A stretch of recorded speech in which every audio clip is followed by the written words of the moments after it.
Bienvenue dans ce nouveau numéro de l'invité du jour. Avec moi, une femme d'impact qui a pour passion l'écriture. Aider les autres à devenir la meilleure version d'eux-mêmes, tel est son leitmotiv. Merci, Madame Christine Soro, d'avoir accepté notre invitation. Merci Marie-Noël de m'avoir invitée. D'abord, bonjour. Qui est Christine Soro ? Alors, s'il fallait définir Christine Soro, ce serait un peu long, mais je donnerais 3 points à retenir. Christine Soro est la présidente de l'ONG Femmes Belles à l'intérieur et à l'extérieur depuis 2014. Et puis Christine Soro est donc entrepreneur dans le digital. Et depuis 2 ans, nous avons mis en place Digi Women's School qui accompagne et aide les femmes à se former sur les métiers du numérique. Et enfin, Christine Soro est écrivain. Justement, comment est-ce que vous arrivez à l'écriture ? Alors tout a commencé, il faut dire qu'à la base il faut une passion. Et donc habituellement j'aimais donner des conseils aux femmes qui sont mes cibles. Et au fur et à mesure j'ai voulu étendre à celles avec qui j'avais pas la possibilité d'être directement en contact. Et donc il y a 3 ans en arrière j'ai commencé à rédiger des chroniques que je diffusais grâce aux réseaux sociaux et qui ont eu un réel impact. Des gens qui me répondaient en retour pour dire comment leur vie avait changé, comment elles avaient pris des nouvelles résolutions, elles étaient boostées, comment elles ont découvert leur potentiel. Et là, je me suis dit, pourquoi ne pas aller plus loin en mettant en place une série de livres qui vont aider les femmes à se découvrir davantage, donc développer leur potentiel et se réaliser dans la vie. En parlant de vos ouvrages, vous en avez 2 à ce jour, dont 30 jours pour restaurer son couple et 16 règles d'or de la femme épanouie. Oui. Parlez-nous de ces 2 ouvrages. Alors, le tout premier, je l'ai coécrit avec mon époux, donc 30 jours pour restaurer son couple, suite à un besoin, comme je disais, grâce aux problèmes qu'on a rencontrés auprès de certains couples, certains foyers qui battaient de l'aile. On s'est dit pourquoi pas apporter des conseils en décrivant d'abord tout ce qui est la cause de ce qui fragilise les foyers et enfin quelle démarche on peut suggérer pour permettre pour aider ces couples-là à se remettre soit ensemble ou en tout cas à bâtir un avenir meilleur parce que le bonheur dans le foyer ça existe aussi. Et ensuite 16 règles d'or pour de la femme épanouie qui est donc le tout dernier ouvrage.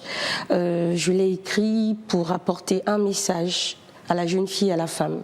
À la jeune fille d'abord parce que il faut qu'elle comprenne que la voie facile n'est pas forcément ce qui pourrait lui donner la possibilité de se réaliser. Les réorienter. Exactement. Il faut se battre. Il y a des secrets qui ne sont pas forcément le fait de vendre son corps ou le fait de compter sur des personnes. Très bien. Il y a des secrets nobles qui peuvent lui permettre d'aller plus loin. Et enfin, lorsque vous posez la question à une femme, qu'est-ce qui pourrait lui donner la joie, l'épanouissement, être heureuse? Elles vous citeront 3 choses essentielles. L'argent, les enfants, le mariage. Et pourtant, il y a beaucoup de personnes mariées qui ont des enfants, qui ont d'argent et même beaucoup d'argent qui ne sont pas du tout épanouies, qui ne sont pas du tout heureuses. Et donc, on le découvrira dans les 16 règles d'or de la femme épanouie. Ça part d'un réel constat alors. Exactement. Et des vécus des femmes aussi. Vous êtes vraiment appuyé sur des témoignages, justement, sur le vécu de ces personnes-là qui venaient vers vous. Pour que ce soit plus parlant. L'objectif de ce livre, 16 règles d'or de la femme épanouie, c'est de parler à la femme directement à son cœur, de préférence, directement à son cœur. Alors, pouvez-vous dire aujourd'hui que vos ouvrages ont impacté des vies ? Avez-vous un témoignage à partager avec nous ? Oui, j'ai un témoignage. Alors, je ne citerai pas le nom. Bien sûr, c'est important évidemment. d'être anonyme. Actuellement, je suis une dame qui est née au Gabon. Elle n'est pas de nationalité gabonaise, mais elle est née au Gabon. Sa famille a vécu longtemps ici. Et depuis le Togo, elle m'a contactée pour dire qu'elle a vécu au Gabon. Elle avait complètement coupé avec le Gabon. Elle me suit depuis longtemps sur les réseaux sociaux. Quelle était sa préoccupation ? Et son problème, justement, c'était qu'elle vivait des blessures émotionnelles qui l'ont conduit malheureusement à perdre son emploi, à vivre une dépression. Une oppression qui a fait en sorte qu'elle perde tout. Et son conjoint, et son travail, tout dans la vie. Actuellement, elle se fait suivre par des psychiatres au niveau du Togo. Et grâce à ces messages diffusés au travers de mes chroniques, elle a commencé à retrouver le goût de vivre et surtout se réaliser, comprendre qu'elle a de la valeur, elle n'est pas une perdue, elle n'est pas une ratée, mais simplement qu'elle a, elle a des blessures à guérir en elle pour pouvoir aller encore plus loin. Est-ce que vous direz qu'aujourd'hui, au travers de vos livres et l'ONG que vous portez, vous donnez justement une autre solution, une solution palliative à ces personnes-là qui ont ces blessures intérieures, bien qu'elles soient suivies par un psychologue? Oui. Avec vos livres, c'est aborder différemment le problème? Oui, vous savez, un psychologue ne va pas forcément vivre ce que vous vivez. Moi, je suis une femme, j'ai été jeune fille aussi. Enfin, je suis toujours jeune, je veux dire.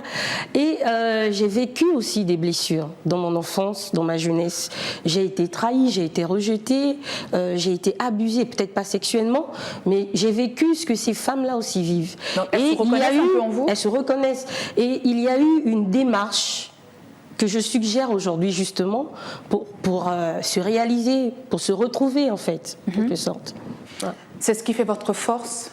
Oui, parce que je parle directement aux femmes et elles se retrouvent. Il faut avoir vécu généralement une situation pour apporter, pour comprendre surtout la douleur de l'autre et surtout apporter une solution. Selon vous, la lecture a une place de choix dans les habitudes des Africains aujourd'hui?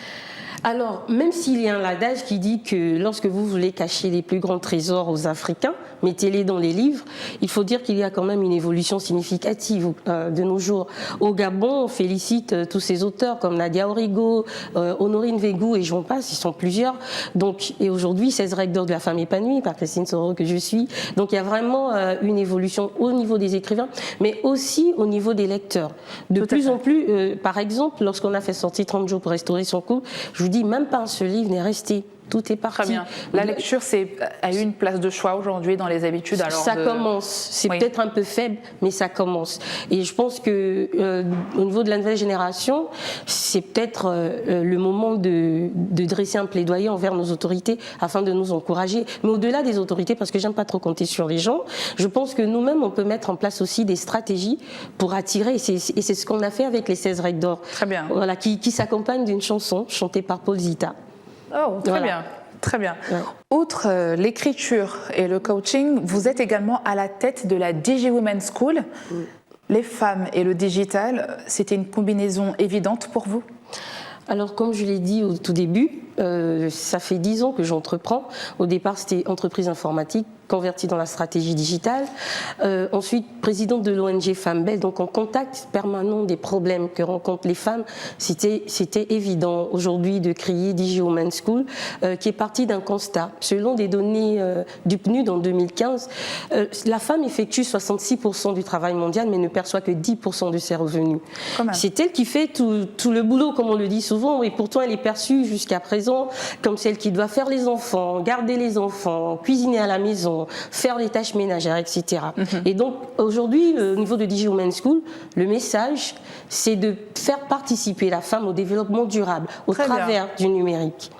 Restons dans le digital. Vous avez initié un programme intitulé Femmes et infographistes, qui est à sa 3e édition. Quelle est la plus-value de ce programme pour vos participantes? Alors, la plus-value, il faut déjà préciser que Femmes et Infographie, c'est l'un des programmes de Digi Women's School, suite à un sondage qu'on a fait, savoir quels étaient les métiers du numérique qui intéresseraient les femmes. Et on s'est rendu compte que les femmes souhaitaient à 75% d'abord se former en infographie avant le community management ou le développement de site internet, etc. Et donc, Femmes infographistes, l'impact, c'est qu'aujourd'hui, on a des jeunes filles et des femmes capables de réaliser leur carte de visite, brander leurs pages réseaux sociaux, faire leurs flyers. Elles sont devenues indépendantes. Il y a eu un réel intérêt. Il y a vraiment eu un réel intérêt. Et la demande est forte d'ailleurs. Ah oui. Ah oui, elle est très forte. Si vous devez l'évaluer aujourd'hui? Alors, on peut atteindre les 600 demandes, mais nous n'avons formé que 155 jusqu'à présent, en 3 éditions. Très bien. Vous avez dit tout à l'heure que vous étiez à la tête de cette ONG qui s'appelle Femmes Belles. Oui, que vous portez à l'intérieur et à l'extérieur. À l'intérieur et à l'extérieur, important de le préciser, que vous portez depuis plus de 4 ans. Les actions que vous y menez, sont-elles appuyées justement par vos ouvrages? Plus ou moins, mais il faut dire que c'est plus de la pratique. Lorsque nous allons sur le terrain, je vais prendre l'exemple de la sortie de la fête des mères. Récemment, nous sommes allés au marché d'Invorbam où nous avons offert mais vraiment une journée récréative aux femmes. Nous les avons make-upées, relookées, offert des vêtements, donné à manger. Nous avons offert une consultation médicale. Après, bon, je ne sais pas comment on peut traduire ça en livre, mais je veux dire, c'est manifester l'amour de façon plus pratique, manifester un intérêt aux femmes de façon plus pratique. Leur dire certes que vous avez de la valeur, vous n'êtes pas n'importe qui, vous êtes des perles, mais allez plus loin en leur présentant leur visage d'avant et après, intérieurement et physiquement aussi. C'est un message pour ces femmes-là qui ont une perte d'estime de soi. Bien sûr, c'est un message. Nous avons le cas d'une maman, mais vraiment très âgée, qui pouvait avoir 66 ans, nous disait-elle, qui ne s'était jamais permise de se mettre un crayon de beauté ou un rouge à lèvres. Pourquoi Mais parce qu'elle ne trouvait pas d'intérêt. Pour elle, elle a vécu pendant longtemps au village, aller en brousse. Récemment, elle est venue en ville, elle vend, elle ne trouve pas d'intérêt de le faire. Et en la coachant, en la motivant, elle s'est rendue compte que elle a le droit de venir au marché, mais voilà, rayonnante. Si pour celles qui n'aiment pas le maquillage, il y a celles qui n'aiment pas le maquillage, voilà. et ça n'exclut pas le fait d'être propre, présentable, voilà. Parce que l'estime de soi aussi, ça se manifeste par comment nous prenons soin de nous extérieurement. Alors si on est sainement établi justement à l'intérieur, ça se voit à l'extérieur. Bien sûr. Voilà, donc vous soignez justement ces blessures intérieures. Lorsque vous mettez de l'eau glacée dans un verre, forcément vous allez sentir, vous voyez, vous allez toucher de l'eau à l'extérieur sans y mettre le doigt à l'intérieur. Donc ce que nous sommes parfois extérieurement reflète ce que nous sommes d'abord à l'intérieur. Ouais. Très bien, Madame Christine Soro. Dernière petite question, vous écrivez avec votre époux. Comment se passe votre collaboration? Alors, c'est déjà un message. C'est possible de vivre l'harmonie, c'est possible de vivre. Ce n'est pas facile, je précise, mais c'est possible de vivre l'harmonie.